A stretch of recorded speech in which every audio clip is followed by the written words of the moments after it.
시청자 여러분 안녕하십니까? 경제의 맛 김주영입니다. 한 주간 경제 핫 이슈의 흐름을 살펴보는 주간 경제 이야기에선 부동산부터 금융, 일자리에 이르기까지 다양한 생활경제 정보를 전해드립니다. 이어서 화제인에서는 도시의 빈 공간, 벽을 이용해 공유경제 신념을 실천하고 있는 기업 이프비의 한종혁 대표를 만나보겠습니다. 그리고 최근 극장가 관객들의 발길을 붙잡고 있는 5월의 신작 영화들을 이번 주 스타엔터에서 소개해드립니다. 그럼 경제의 맛 지금 시작합니다.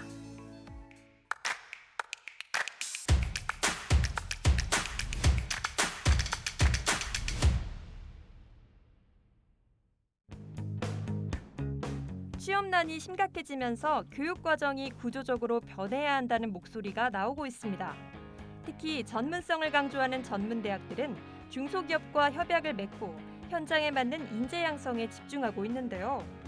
기업의 수요에 맞는 실습 학습이 핵심입니다. 방진복을 입은 학생들이 반도체 장비를 능숙한 실력으로 분해하고 청소합니다. 실제 반도체 공장과 같은 환경으로 구성된 클린룸에서 전반적인 세척 과정을 익힌 겁니다. 깨끗한지 손상이 있는지 없는지를 또 확인을 해야 됩니다. 여러분들은 장비 유지 보수이기 때문에 그런 부분에 신경을 많이 써야 되겠습니다. 부천대 반도체 공정장비 엔지니어반 학생들은 20년 넘게 현장에서 활약한 교수의 중점 지도를 통해 전문가로 양성됩니다. 어떤 과정을 거쳐서 이제 청정실 안으로 들어오게 되는지 그런 것들을 다 실습할 수 있는 게 마음에 들었고, 그리고 그 안에서 이제 반도체 공정 과정을 저희들이 눈으로 보면서 실습할 수 있다는 것이 가장 인상 깊었던 것 같습니다. 지난 2019년 기준 반도체 산업의 인력은 연간 1,500명 부족한 수준인데 부천대 반도체반은 전원 취업이 보장된 상태에서 핵심 인력으로 성장할 수 있습니다. 이 같은 교육과정은 교육부와 한국연구재단이 지원하는 전문대학 링크 플러스 사회맞춤형학과 중점형 사업의 일환입니다. 교육부의 예산을 투입을 통해서 학생들이 양질의 교육을 할 수 있도록 지원을 해주고, 업체는 그러한 양질의 교육을 받은 학생들을 또 취업에 이르기까지 교육하는 데 있어서 함께 참여할 수 있는 아주 좋은 롤모델이라고 생각을 합니다. 청년 실업과 중소기업의 구직난이 심각한 사회 문제로 대두된 가운데 산업에 맞는 인재를 양성하는 교육이 주목받고 있습니다.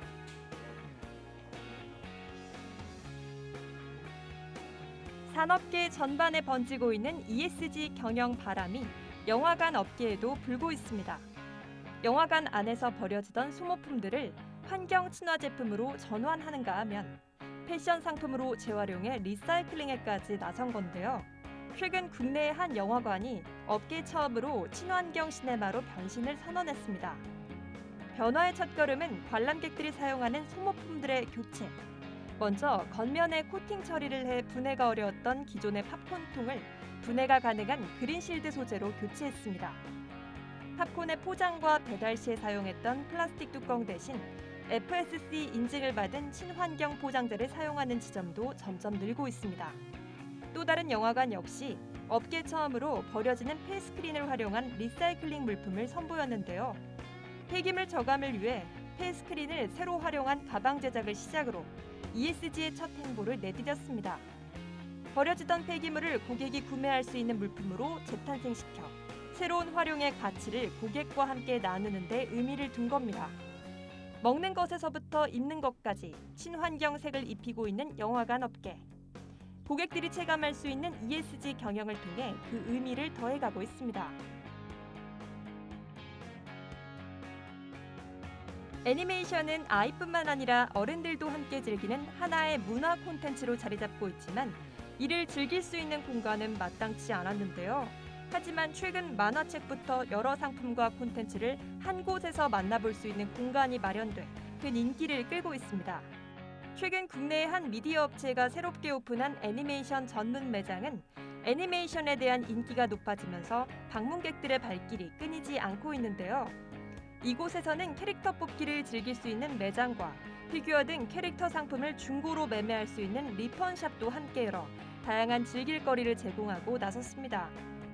이처럼 여러 매장이 한 군데 모여 홍대가 애니메이션 성지로 다시 거듭날 수 있을 것이란 기대가 커지고 있는데요. 홍대에 마련된 애니메이션 거리가 아이는 물론 어른도 함께 즐길 수 있는 하나의 문화 공간으로 떠오르고 있습니다.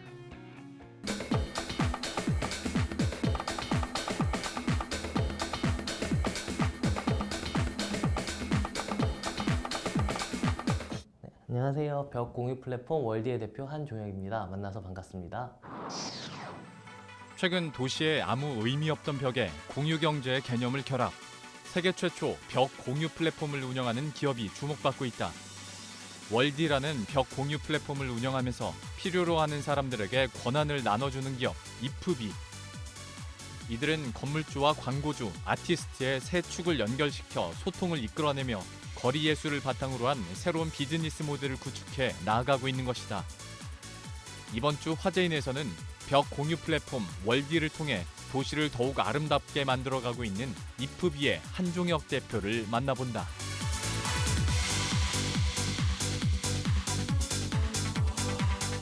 저희 벽 공유 플랫폼이라고 말씀을 드렸는데 사실 처음 말하면 다들 그게 뭐지? 라고 다시 물어봐요. 그게 이제 말 그대로 벽들이 이제 도시의 전 유유자원이라고 생각하거든요. 그래서 도시에 열려 있는 이런 벽들을 저희가 다 공유받아서 이것을 약간 의미 있는 일에 활용하는 플랫폼 회사라고 소개드리고 싶고요.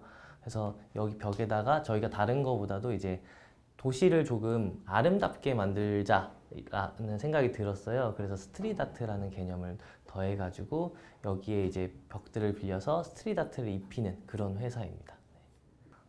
제가 이제 세계 여행을 이제 48개국 정도 하면서 이제 스트릿 아트들을 쉽게 접할 기회가 많았어요. 그리고 뭐 뉴욕에서 인턴하면서도 늘 일상 속에 있었고, 그래서 이게 진짜 예쁘구나, 좋구나, 우리나라도 좀 이런 문화가 있으면은 어떨까라는 생각이 들었고, 그래서 한국에 취업해서 이제 일하다가 이제 창업을 해서 나왔는데 저는 이거를 어떻게든 좀 살리고 싶은 거예요. 그래서 처음에 아이디어는 원래 이거를 이렇게 벽에다 직접 하는 것보다는 옷을 만들려고 했었어요. 근데 하다 보니까 이걸 굳이 왜 그냥 직접 하는 게 더 낫지 않나? 라는 생각이 들어서 그냥 하자라고 이제 생각이 들어서 하려고 봤는데 괜찮은 벽들이 꽤 많은 거예요. 그래서 우리나라도 어떻게 보면 이제 저는 도시를 두 개로 나눈다면 올드시티가 있고 뉴시티가 있는데 우리나라 재개발을 너무 많이 하잖아요. 근데 이 재개발 말고 좀 재생하는 문화가 정착했으면 좋겠다 했는데 시기적으로 되게 딱 맞아떨어지게 막 성수동이 생기고 물레동이 생기고 망원동이 생기고 막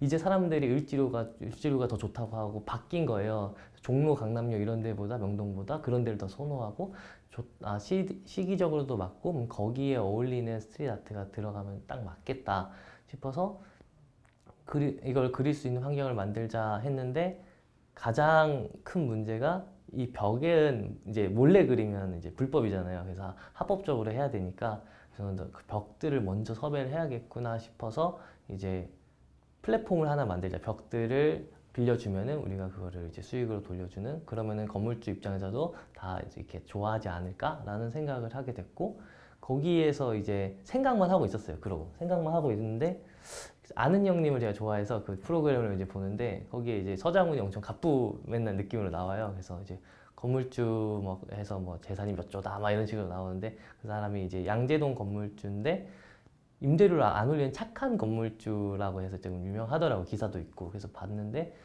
어떻게 하면 안 올리지? 해서 궁금해 찾아봤는데 그 5개 광고판이 있어서 월에 막 2천, 3천씩 막 들어오는 거예요. 그래서 이거가 약간 조금 이 벽에다가 맞추면은 오히려 임대료도 동결시킬 수 있고 아니면 인하도 시킬 수도 있겠구나. 사실 요즘 다들 힘들잖아요. 그리고 우리나라 자체는 부동산이 거의 자산의 거의 8, 90%를 차지할 정도로 약간 많이 몰려 있는데 이게 이런 건물의 부동산의 문제도 동시에 해결할 수 있겠다.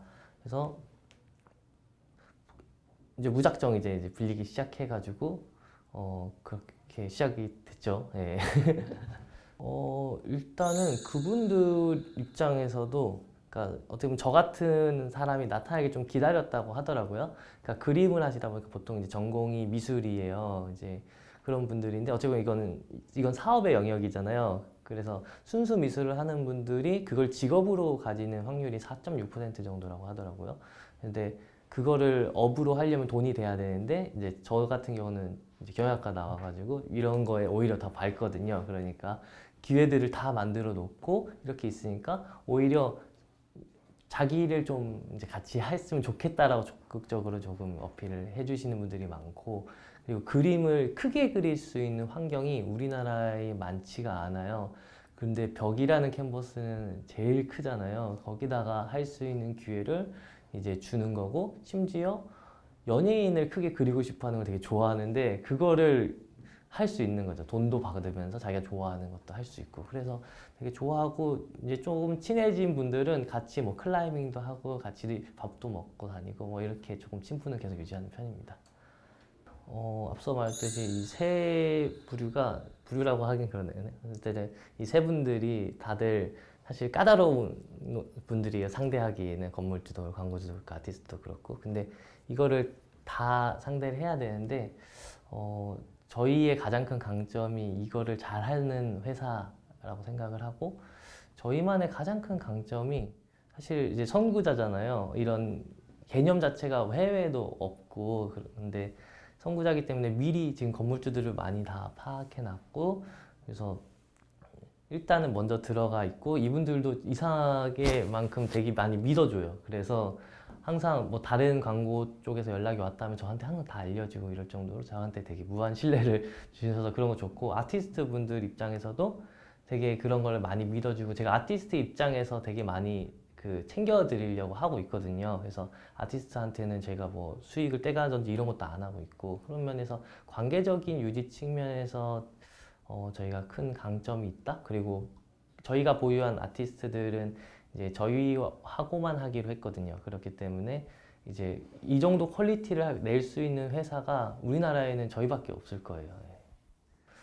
실제로 이번에 이제 아직 공개는 안 했는데 완성은 해놓은 상태인데, 서울시하고 같이 충무로의 상권을 살리려고 이제 스트릿 아트를 하나 그린 게 있어요. 이제 충무로 명예의 벽이라고 해서 이제 우리나라 이제 영화 배우 20명을 이제 그려서, 헐리우드 가면 진짜 그런 게 있거든요. 마릴린 먼로랑 찰리 채플린부터 이렇게 쫙 그래. 그런 거를 이제 우리도 하나 만들면 사람들이 찾아오지 않을까 해서 이런 프로젝트도 진행하고 있고, 뭐 국방부에서도 연락이 왔어요. 한 여름쯤에 같이 해보자라고 해서 그런 것도 할 수 있고, 뭐 작년 여름에는 코로나 약간 종식 기원하는 의미로 해외에는 그런 아트들이 엄청 많이 그려지고 있는데 우리나라는 없어서 약간 의료진들 응원하는 그런 것들 취지로 해서 성수동에 크게 그린 적도 있고, 그래서 이게 어떻게 이용하냐에 따라서 소셜적인 측면이 더 강화될 수 있고, 또 다르게 이용해서 수익적인 측면에서 강화될 수 있는데, 수익도 마찬가지로 의미가 있는 게 아까 말씀드렸듯이 아티스트들이 잡을 유지할 수 있게끔 만들어주는 하나의 역할을 하기 때문에, 그리고 저희가 벽을 빌리면은 그 벽을 통한 수익이 건물주한테 가서 임차인한테도 파생되는 거라서 전반적으로 이 모든 과정에서 저희가 약간 소셜적인 느낌을 가지려고 하고 있어요. 그래서 저희가 뭐 스프레이보다도 페인트도 친환경 페인트만 쓰고, 지울 때도 이제 바이러스 제거되는 그런 친환경, 조금 비싸더라고요. 그렇게 하고 있거든요. 그래서 A부터 Z까지 웬만하면은 그 색깔은 안 잃으려고 그렇게 노력하고 있습니다.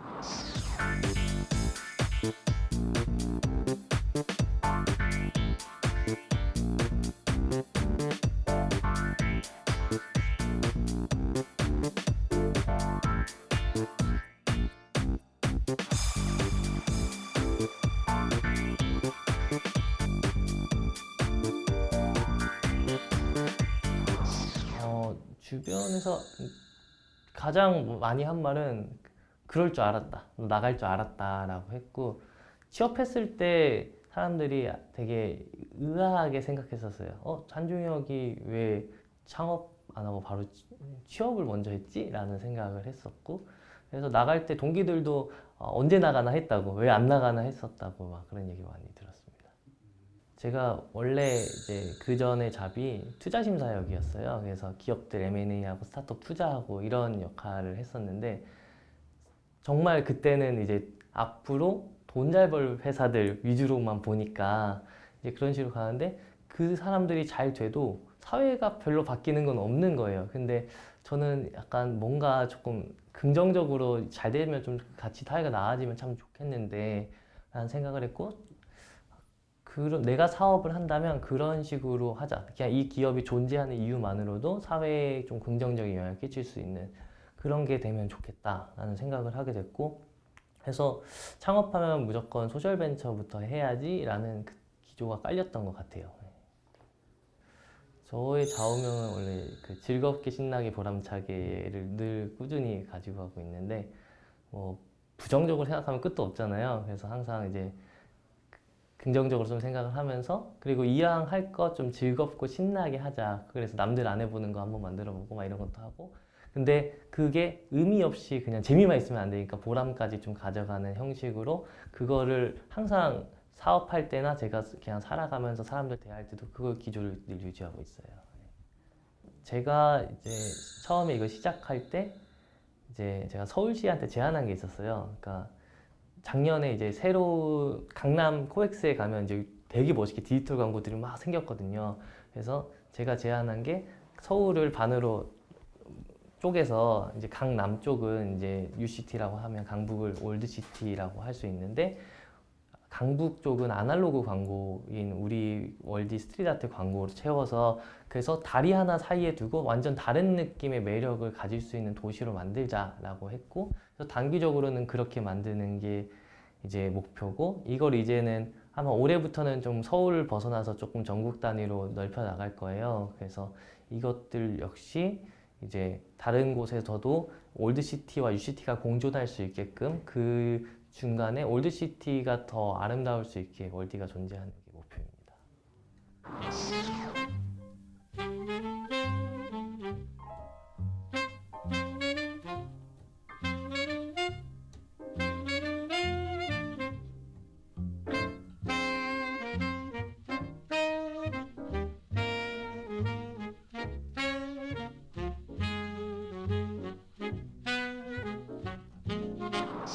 저희가 도시의 이제 빈 벽들을 아름답게 만들어 나가는 과정 많이 응원해 주셨으면 좋겠고, 이제 혹시나 걷다가 괜찮은 벽이 있으면 편하게 저희 월디한테 연락 주시면 감사할 것 같습니다. 네, 감사합니다.